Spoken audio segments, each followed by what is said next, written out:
My name's Tim. I'm the founder of the Alamo Draft House. Thank you guys all for coming out tonight. So we're kind of extending the boundaries of what we call grand opening week. We had this idea in mind to put together the special show because it's the 20th anniversary of El Mariachi. However, the guest of honor was so deep in shooting. He's got 2 movies and a multitude of other projects that we might touch upon. But he finished shooting those, and he's now in the editing process. And he agreed to come down for a very special night tonight. And before I bring him up on stage, I just want to wax poetic just a little bit.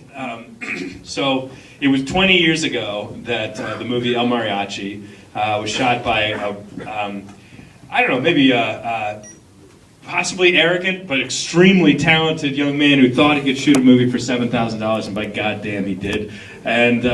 And then it set upon this trajectory of what is a man who's really just built an empire for Texas. He's built Texas into being a film production mecca, if you will.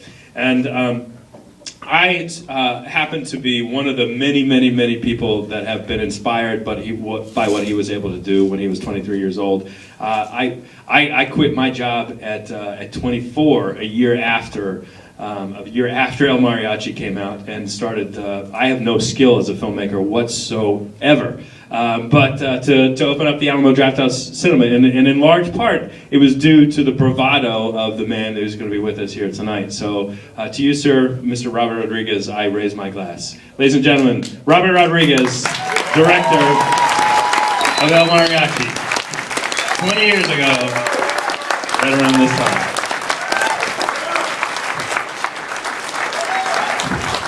Hello. This is the coolest guy in the world. I remember when he first came to me before he opened, when you just had the idea for the Alamo Drafthouse Theaters. When was that? 15 years ago? It was a long time back. It was. Bright-eyed kid saying, I want to make this movie theater. And it turned into this amazing chain. So, killer. Thank you all for being here. It's really great to be up here.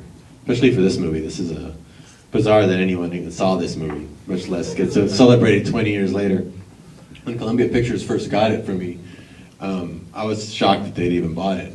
And then they put their logo on front, which cost more probably than the whole movie. And I thought it was just such a sign of the times that things were changing. Nobody had made a movie for this low budget that you'd ever heard of that actually got out, and it inspired a lot of people and inspired me. My first reaction was when they said they wanted to release it as is, was because I had made it as a practice film, was like no one was supposed to ever see this movie. That's why I did it in Spanish for the Spanish market. That's why I called it The Guitar Player. Who would rent an action movie called The Guitar Player? It was a kind of a joke. Give me $2,000, I'll go reshoot half of it, knowing that people were going to see it. But it went out and it kind of ended up inspiring people. So I'm excited to be here to celebrate that.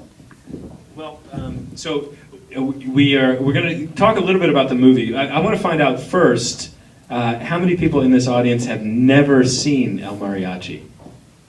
1, 2, 3, 4, 5, 6. Actually, it's quite a few people. All right, that's cool. That's cool. So we're going to talk about the movie, but in sort of abstract terms. Maybe sort of set it up because 21 years ago was Telluride was the first festival. Is that correct? Telluride was the first festival I went to. What did? Yeah. So it's just like the chain that happened between shooting the movie and the festival circuit, and maybe just talk about how that ball started rolling and culminating in that Sundance experience. Well, what had happened is when you said, why did I even think you could make this movie? I'd been making a bunch of short films. So this was my first feature, but I had made a ton of short films, and mostly on video. And back then, video was not accepted as a legitimate art form. You couldn't even get into a film festival because there was a big bias against digital. So I knew that I had to shoot actually on film. So I went to film school to shoot a film version of my short videos. And that started winning contests. So I thought I was winning a lot of contests with my shorts, but that's all I knew how to do. If somebody saw one of my short films, they'd probably hire me to do a feature, and I'd never done a feature. So I thought I need to go have as much practice on the side making a feature story as I've done with my short films. So I'm ready if anyone ever hires me after I win some of these awards. So I decided to come up with this trilogy of Mexican action movies for the Spanish home video market. And my short film, Bedhead, cost about $800, and it was 8 minutes long. and shot on film. So I did the math and figured if I had no crew and I did an 80-minute movie for $8,000, it'd probably be less than that because it'd be dialogue. I could probably pull it off. So I went and I shot it. I cut it together. I went to sell it to the video market. I showed it to an agent in Hollywood, and he signed me up and sent it only as a demo of my work as a writer-director to studios. Columbia saw it and liked it, but talked about making a remake of it. And when they went to test the movie, it was kind of like showing it to an audience like this. They go, "We want to test your original movie before we remake it with Antonio Banderas and all this stuff," because it might be kind of a downer ending for the movie. I won't tell you what the ending is if you haven't seen it, but it might be kind of a downer ending. We might want to change that and make it more upbeat. So we'll just test it first. They tested it, and it tested so well as it was, they decided to take it to the Telluride Film Festival, against my wishes completely, because I totally made this as a practice film. It was not going to be, I wanted to make 3 of these movies, sell them to Spanish video, and with the money I made from that and the experience, then go make an American independent English language first film. This ended up being my first film, and I'm glad it was now, because it taught me that a movie didn't have to be a big deal. And went to Telluride, had a great screen. Roger Ebert supported it right away. Went to Toronto, and they came to me in Toronto and said, "Don't show it anymore. We'll let you go into Sundance in competition, even though you already have a distributor." We went to Sundance, we played it, and it won the audience award at Sundance. And it was just a whirlwind of activity before they released it theatrically. And it was that wave of independent films that started in the 90s, early 90s, with Quentin Tarantino's Reservoir Dogs and Mariachi. And Kevin Smith saw this and thought, I could do that too. Because the whole time I was telling people, was like, how I made the movie for so low budget was, first I just took stock of what I had. I don't want to spend any money. What do we got? Let's make a list. We have a pit bull. Okay, we got to put that in the movie. We have a dog. I mean, we have a ranch. We have a bar. Carlos, the actor, his cousin owned a bus line. Okay, we'll have a bus somewhere in an action sequence. One of his friends had found a turtle. Okay, we're going to put the turtle in the movie because that'll make people think we had an animal wrangler, which means they'll think we'll have more money. A motor, anything that we could think of that we had, we wrote around. He's from this town, so the cops just knew him growing up in that town. They lent us their guns, so we got to go shoot with their guns, the blanks. And we just shot it, over a 2-week period, and try to milk it and make it look as expensive as possible. And it ended up working in our favor, later on.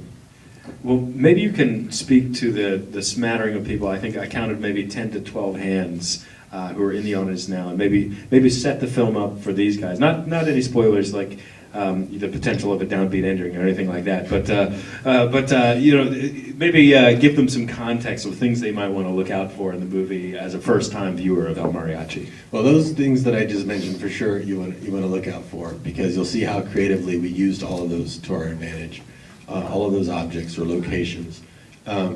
You'll also notice something with the quality of bad guys kind of deteriorates as the movie goes on.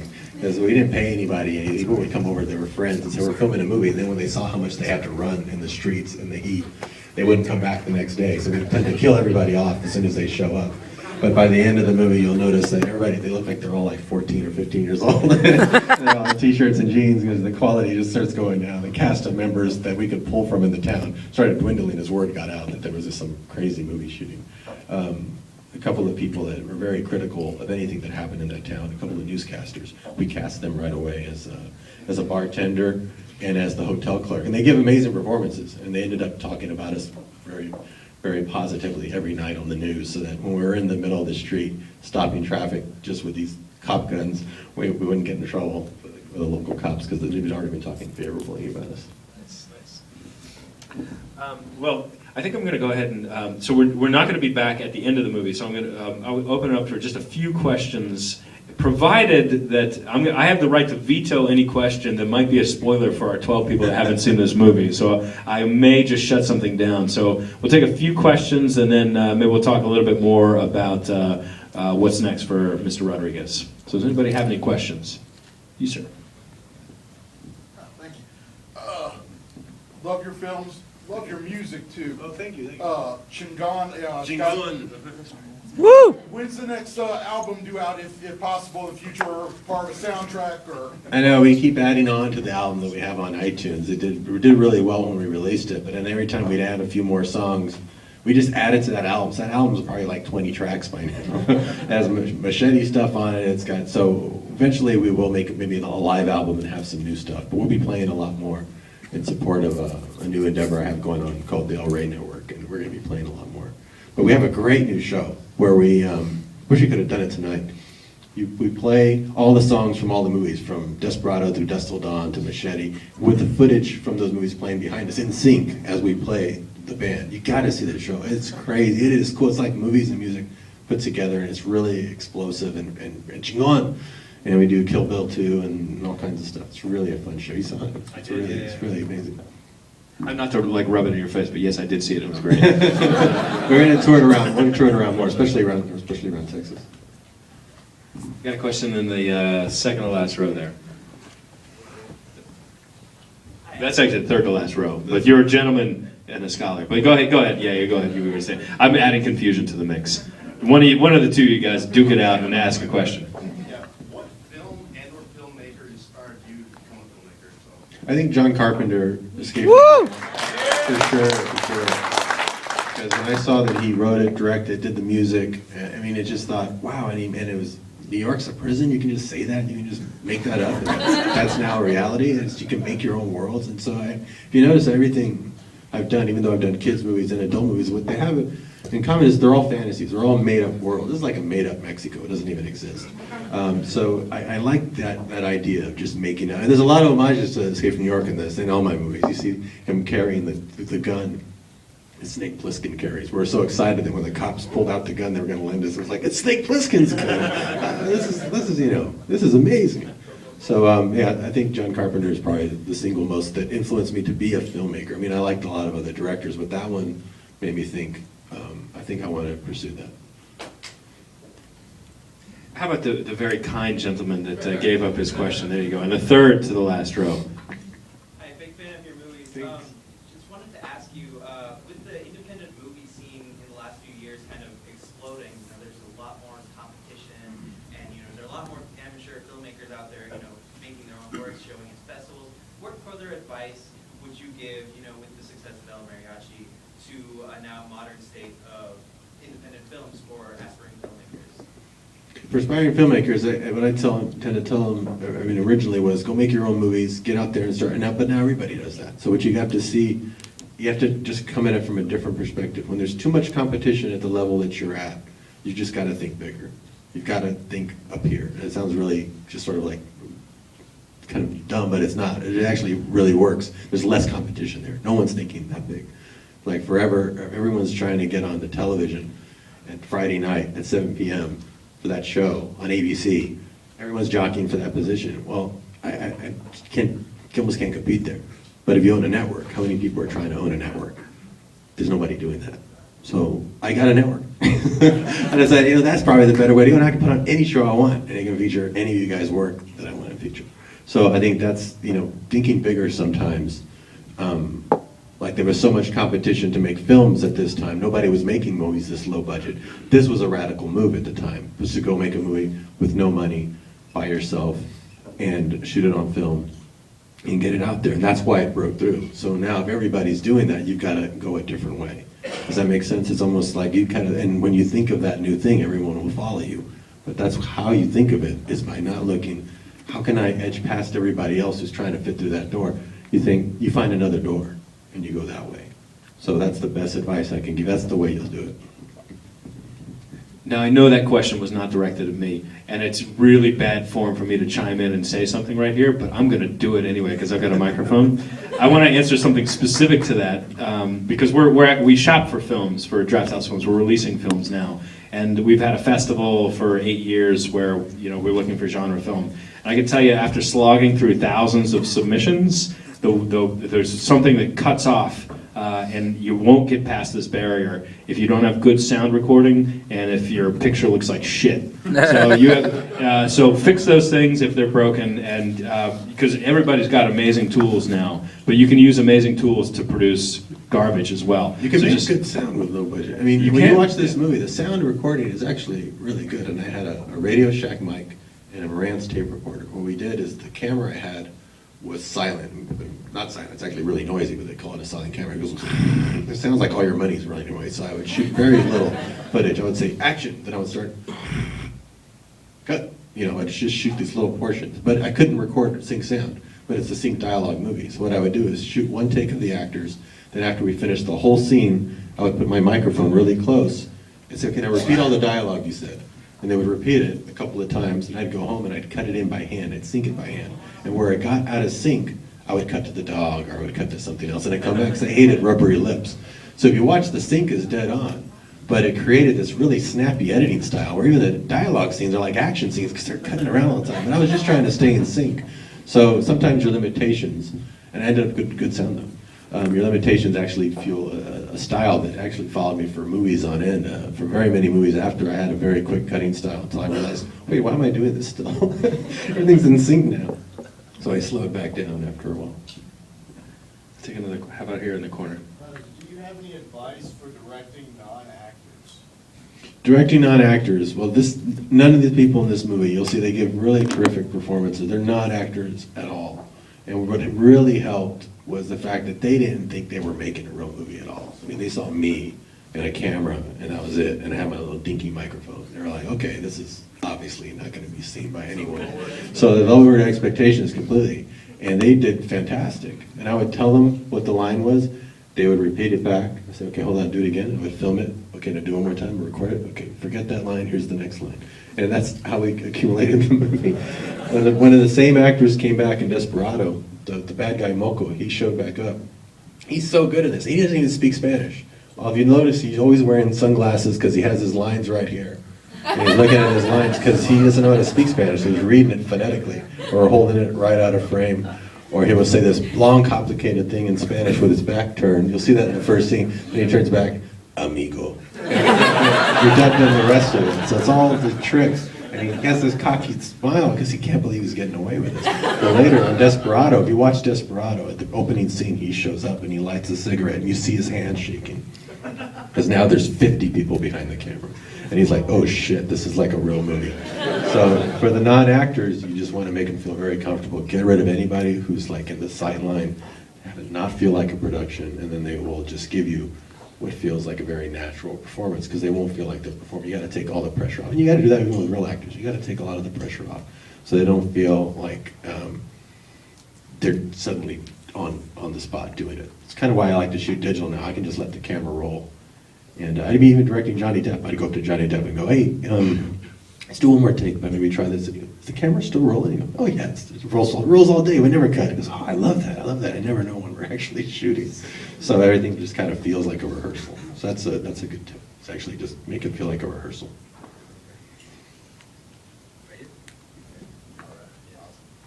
Has it ever crossed your mind to write a screenplay about the journey that you went through, subjecting yourself to medical experiments to becoming a Hollywood player? Have you ever thought about making a movie about the Rebel Without a Crew book? Who's read the book Rebel Without a Crew? Woo! One of the most flattering things I heard was, did you see Blade Runner? It was written by David Peoples. I met David Peoples, and he went, I want to write a screenplay for the book Rebel Without a Crew. I don't know who that guy is, or he's even you, but the character of Robert Rodriguez in that movie, that naive kid who goes through this Hollywood process, it's a great character. So, well, that was me at the time, but yeah, I'm probably not that anymore. But it was a pretty strange journey. It is a really insane, I was glad that I had kept it all in a diary, because I wanted to get it out there as soon as that movie hit. Because I knew I would have wanted to hear that story, to know that it was possible, because that's all you heard was that it wasn't possible, that you would never get in the business. And I wanted to tell people the exact opposite. And that's why I put that out. But you know, I've never thought of doing it myself, but if somebody wants to, I think it would be a very inspiring story, just because of the events that took place and how against the odds it was. And how it's not that hard to really do something if you get past your own mental block of what's possible. I'm going to go back to something you've alluded to now a couple of times, and so you've mentioned the phrase El Rey a couple of times. El Rey. Maybe you could tell us a little bit more about what exactly this new venture is and what earth-shattering ramifications it might have. Earth-shattering ramifications of something that happened. A government made, something happened. Comcast and Universal were going to join forces, and so the government was going to allow it unless they kept some independent networks alive. independently owned and operated, 4 of which had to be minority. So I put in a bid for a Hispanic network, sort of a general entertainment, mainstream English language. But like my movies, like Desperado or Dust Till Dawn or Machete, where you don't even realize that it's a Latin film. It's just entertaining for anybody who wants to see it. And give opportunity to a lot of Latin filmmakers who feel like they don't have a place to go. Because people get confused when you hear Hispanic, that it means that it's only going to be for Hispanic audience. They don't realize that it can be for all mainstream audiences. So I own a television network now called the El Rey Network, which you'll be hearing more about at the end of the year. And it will be 24/7, and I can kind of put out the word to get more filmmakers to be able to put their work on there and become the next directors of voices that we need to hear from, because it's the fastest growing minority population in the United States, and it's also a mainstream audience. So everybody can enjoy it. So that's what's cool about it. So I'm excited about that. Because it's kind of what we've been doing for the past 20 years, building our own stars, building our own movies and characters and ideas, but now getting more filmmakers. Because it always shocked me that there weren't more Hispanic filmmakers after El Mariachi, U.S. born. And it's because a lot of them didn't have a place to go show their movies or have people that would put it out. Now that I own my own network, there's a place that you could go to be able to put stuff out. Well, you heard it here first, so be looking for that later on this year. Start rolling this camera. All right, I think we get time for just a couple more questions, but take this one right here. Gentleman in a hat. Thanks.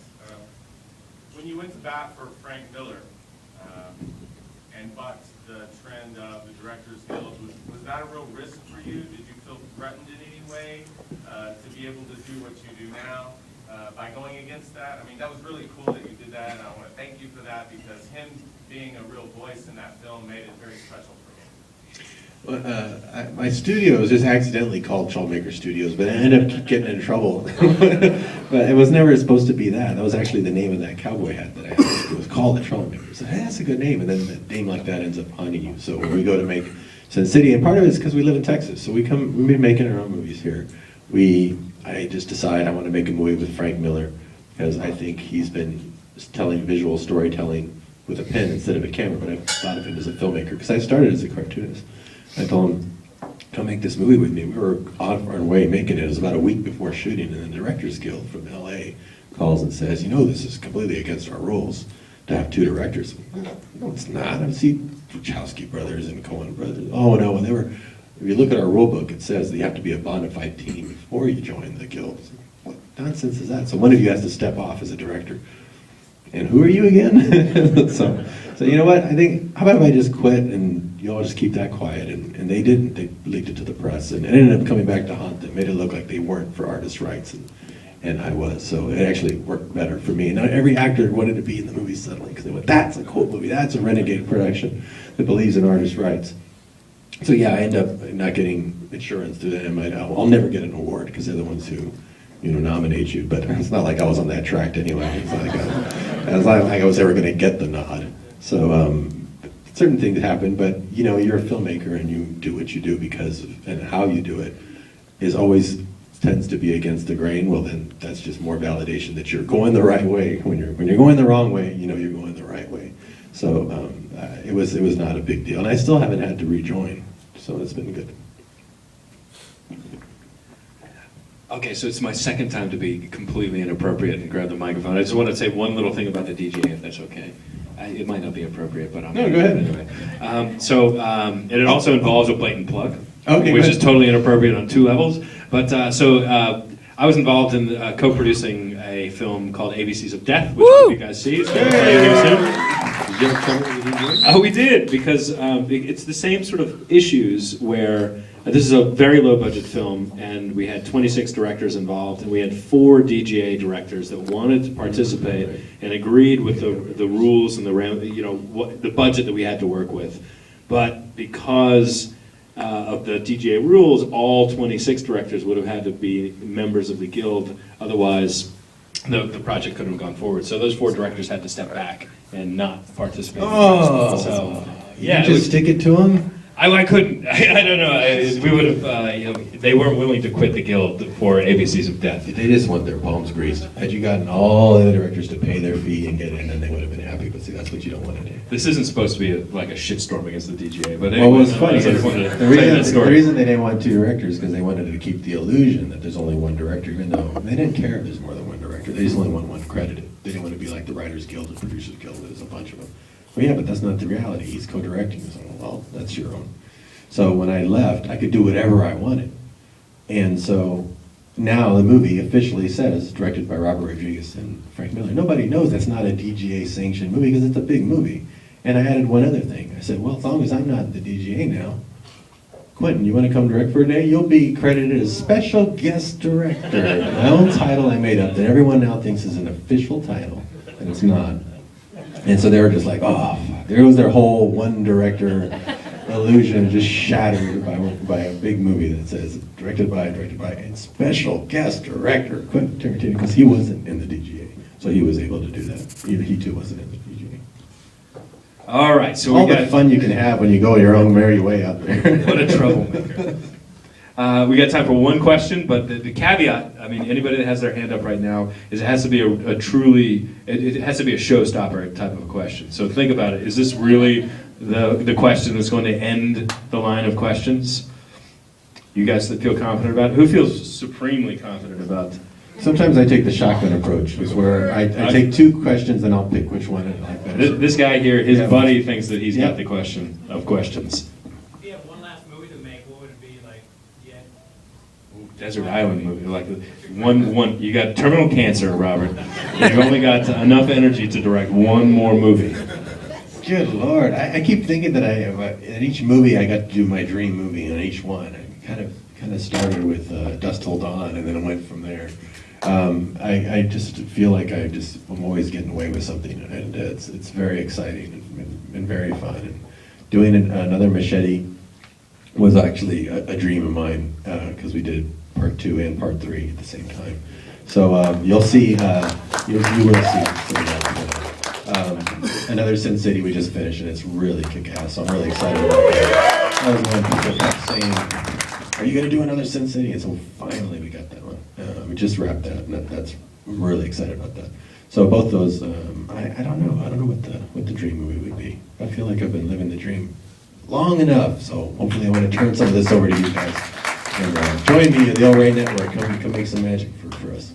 All right. Well, nope. That was the last question, my friend. It was a Right up there. One more, real quick. All right, I got vetoed. Robert has the veto power. Yeah, right there at the top. Oh, well, one of the cool things about you as directors, you do so many genres, family and zombies, everything. One genre I never seen from you so far is animation.